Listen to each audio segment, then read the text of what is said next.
The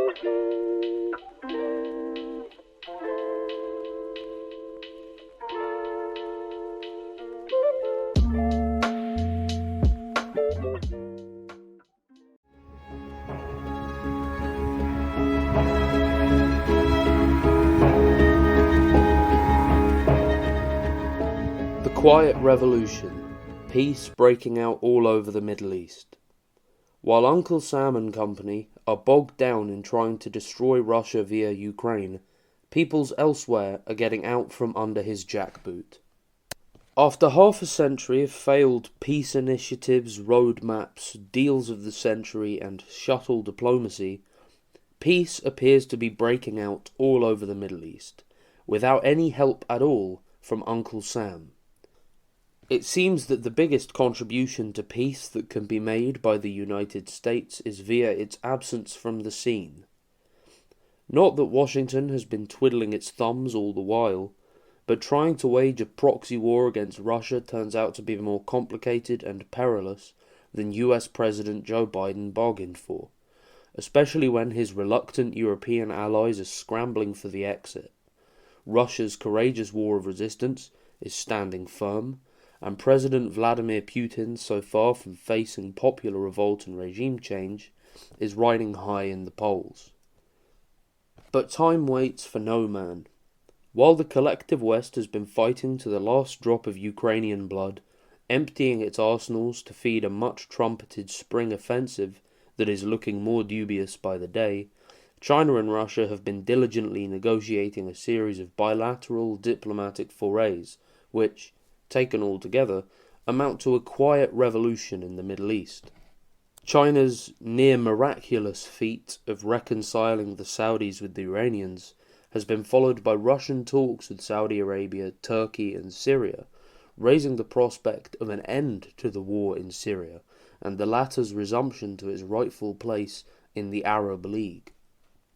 Al Jazeera reports, quote, Syrian President Bashar al-Assad has met with Saudi Foreign Minister Prince Faisal bin Farhan al-Saud in the most significant step yet towards ending Syria's decade-long regional isolation.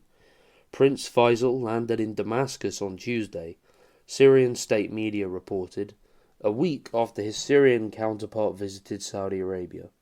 The visit is the first by a Saudi official to Syria's capital since the start of the country's civil war in 2011. End quote. The report noted, quote, diplomats from 9 Arab countries met in the Saudi city of Jeddah to discuss ending Syria's long spell in the diplomatic wilderness and its possible return to the 22-member Arab League after Damascus was suspended in 2011. End quote.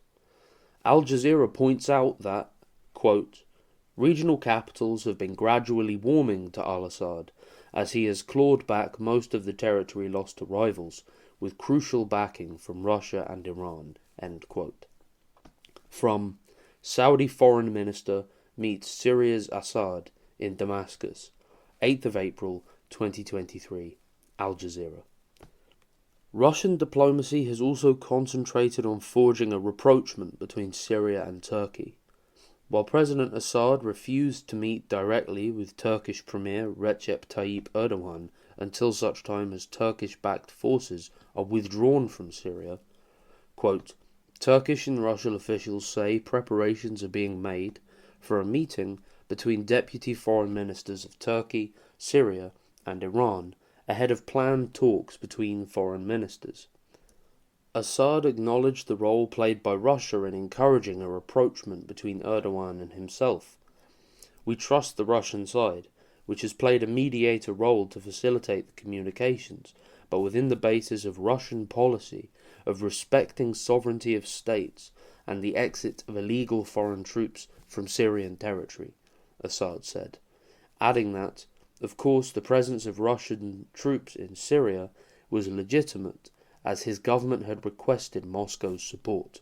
From Syria's Assad says he won't meet Erdogan until Turkey ends its occupation, by Suleiman al-Khalidi, Reuters, 16th of March, 2023. Running in parallel with these shifting patterns of allegiance in the Middle East has been the steadily increasing gravitational pull exercised by the BRICS alliance, comprising Brazil, Russia, India, China, and South Africa. Iran and Argentina recently applied to join, and Saudi Arabia, Turkey, and Egypt are on course to do the same. The Russian president recently announced plans for BRICS to create a new basket-based global reserve currency, comprising the Brazilian real, Russian ruble, Indian rupee, Chinese renminbi, and South African rand, and posing an alternative to the International Monetary Fund's special drawing right, a major step towards the de-dollarization of the world economy and the end of the US-dominated global system of imperialist economic blackmail. It might have given some modicum of comfort to President Biden had his inaction over recent developments in the Middle East been compensated for by some encouraging news on the war front in Ukraine. This was not to be, however. Quote, Ukraine's ever-imminent counter-offensive will attempt to retake Russian-seized territory, most likely in the east and south, though for operational reasons no senior officials from Kiev have detailed specifics. Publicly, President Joe Biden's team has offered unwavering support for Ukraine, pledging to load it up with weapons and economic aid for as long as it takes. But if the impending fighting season yields limited gains, administration officials have expressed privately that they fear being faced with a two-headed monster attacking it from both the hawkish and dovish ends of the spectrum.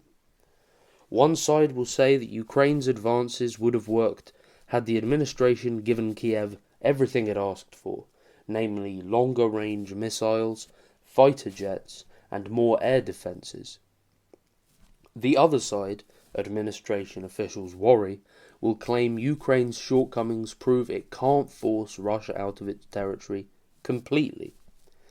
That doesn't even account for the reaction of America's allies, mainly in Europe, who may see a peace negotiation between Ukraine and Russia as a more attractive option if Kiev can't prove victory is around the corner. End quote. From Biden's team fears the aftermath of a failed Ukrainian counteroffensive by Jonathan Lemire and Alexander Ward at Politico, 24th of April, 2023. Meanwhile, progressive humanity is cheering to see that the end of the wars in Syria, Iraq, and Yemen are all finally within sight, while the positions of the USA and its remaining proxy, Israel, look increasingly shaky. Nothing could more eloquently give the lie to the fairy tales of Russian and Chinese imperialism than these people-centered results of their actions in the region. In the early days of the Bolivarian Revolution, the great Venezuelan revolutionary Hugo Chavez put on record his gratitude to the Iraqi resistance for putting fire under the feet of US imperialism and giving his people a space in which to advance while Uncle Sam was bogged down elsewhere. We can be sure that he would today be cheering on Russia's anti-fascist war of national resistance and thanking those involved for providing a similar breathing space to progressive forces in other parts of the world, amongst them those who have seized the opportunity to further the cause of anti-imperialist liberation in the Middle East. Truly, our struggles against imperialism are one and the same. Victory to the resistance.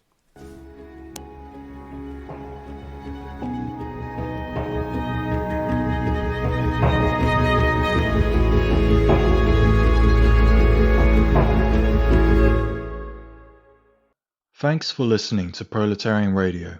We aim to bring you the best Marxist analysis on current affairs, revolutionary history, and theory. Do like, comment, subscribe, and share our content to help us reach the widest possible audience. We are a small organization with limited resources, and we need workers' support if we are to grow and fulfill our mission. If you are able to make a one-off or regular donation, no matter how small, please visit our website at thecommunists.org and register as a supporter.